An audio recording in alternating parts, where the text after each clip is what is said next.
Hello Aries, Sun, Moon, Rising, and Venus signs. Kamusta kayo? Sana po'y nasa mabuti kayong kalagayan. Welcome back po sa Star Tarot. Kung bago kayo dito, welcome din kayo. Thank you sa inyong support. I truly appreciate it. God bless you all. Paunang mensahe ni Aries, listening with your heart. Ayan, I trust the messages I receive from my heart. Napakaganda, Aries. Divinely guided kayo, no? Divinely guided kayo. Binubulungan kayo ng universe.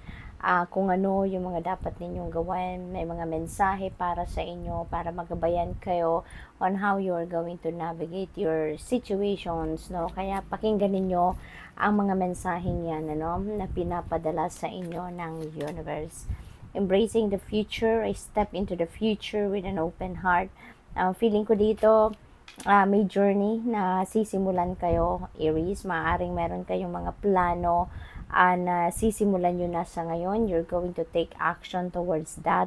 And maaaring magsisimula na kayo, no? Right at this moment, or magsisimula na kayo in the next few hours or few days, no? Parang ano to maaring long-term goal ito, no? Long-term goal ito na sisimulan nyo ng mag-take action towards. So good luck. Manifesting dreams, napakaganda naman. You're going to manifest your pangarap. Magka-come true na ang inyong mga dreams dito, no? So napakaganda nito. This is such a huge blessing para sa inyo, Aries, na kung ano man yung minimithi ninyo dito, parang this represents bounty and plenty, no? Kaya most likely siguro abundance, prosperity ang dinidream siguro ng iba sa inyo, at maaring yun ang dadating sa inyo sa ngayon. Maaring magkakaroon na kayo ngayon ng prosperity and abundance, maraming financial blessings ang dadating, magandang trabaho, siguro ano na kayo, siguro booming na negosyo. Maaring yun ang mga dreams ninyo, at maaring yan ang mangyayari na talaga, no, sa ngayon. We have Azurite, get laser focused. Ayan. So, para magtuloy-tuloy then yung success na nakakamit ninyo or makakamit ninyo, you need to get laser focused, no? Huwag ninyong hayaan na ma-distract kayo. Huwag ninyong hayaan na ma-divert ang inyong atensyon, at talagang dapat kung nasaan yung kung ano yung mga plano ninyo, ano yung mga ideas ninyo, doon, yun ang paglalagyan ninyo ng oras, panahon, attention, no? Get laser focused so that mas mabilis kayong makarating sa tugatog ng tagumpay. We have Unakite, live in the now. Ayan, so ang iba sa inyo dito, siguro so focused on what is already done, what's in the past, no? At kung ano naman yung parating, but we don't even know kung anong dadating, hindi ba? We can only make plans, but we don't know exactly if that's going to come to fruition, or yun nga bang mangyayari, because we don't know kung anong ibibigay sa atin, diba? Kaya parang ang imbitasyon sa inyo dito, live in the now, kasi yung now, yung present time, yung present moment, dito tayo may kapangyarihan over, no? Kasi dito meron tayong magagawa. Alam natin kung anong nag-unfold sa buhay natin at this time. Kaya yun ang meron tayong magagawang tamang reaction. Doon tayo meron magagawang pagbabago, adjustment, yung mga ganon, no? What else? We have Aragonite, release your emotional baggage. Okay? I-let go nyo na kung ano man yung mga bagahe ninyo sa inyong dibdib. Kasi maaaring nanggagaling kayo siguro sa masalimuot na sitwasyon in the past or recently, at siguro nagkaroon kayo ng mga bitterness, siguro resentments, yung mga ganon. Marami pa siguro kayong anger, mga ganon, ano, nabitbit sa puso ninyo.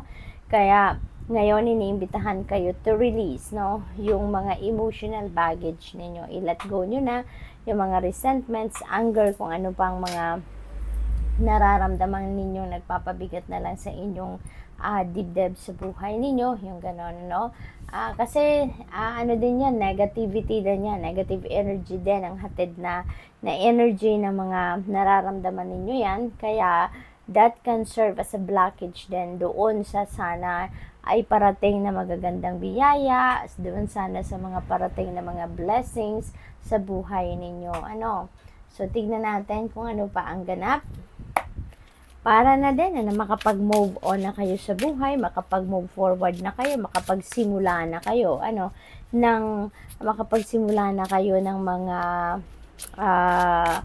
makapagsimula na kayo ng mga magaganda at positibong steps din para doon sa ikakatupad ng inyong mga pangarap, para sa ikakatupad ng inyong mga goals. So, we have 10 of Swords. Ayan, definitely, ang iba sa inyo dito talagang magla-let go na, magre-release na ng inyong mga emotional baggages. Handa na kayong mag-move forward sa buhay. Kasi sa 10 of Swords, this is ending and beginning. Tatapusin mo na, no, sa pagre-release ninyo ng emotional baggage ninyo, tatapusin mo na dito yung cords or you're going to cut cords na between you and those emotional baggages.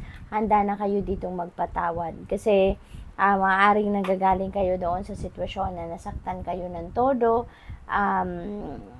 Maybe there is someone dito na nagbetray sa inyo, niloko kayo, na-frustrate kayo, or kung ano pa man, no, na talagang yung bang parang bumagsak kayo in a sense dahil nga sa sobrang bigat ng naidulot na sama ng loob nito sa inyong, ng kung ano man ang pangyayaring ito, no?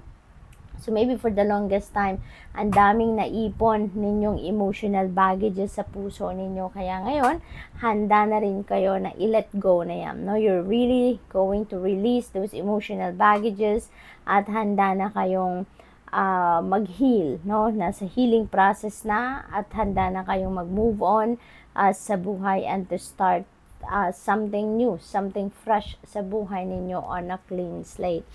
So, what else? We have 10 of Pentacles. Meron tayong dalawang 10 in a row, diba?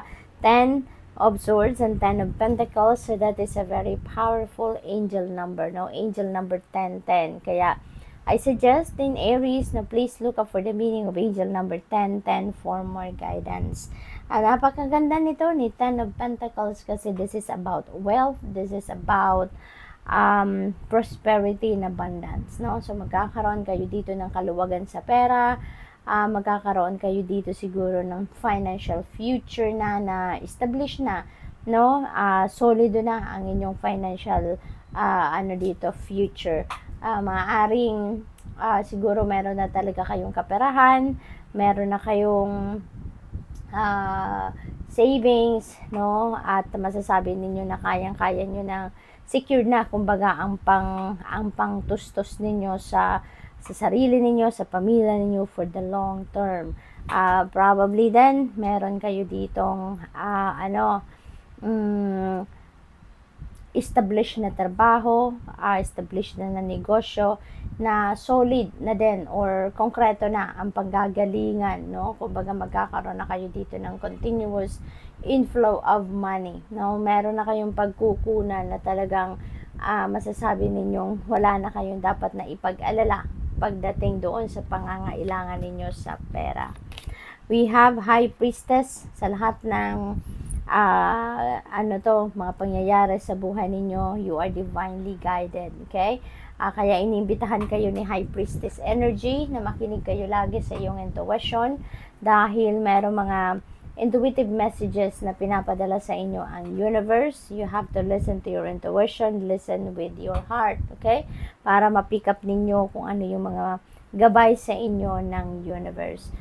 There could be also some secrets that are coming to light, no? Maaaring ang iba sa inyo dito may sikretong ilalabas. Maaaring sikreto ninyo yan, sarili ninyong sikreto ng buhay ninyo. Maaaring yan ay ikikwento na ninyo or posibleng sikreto ng ibang tao na hawak ninyo ang ilalabas ninyo dito.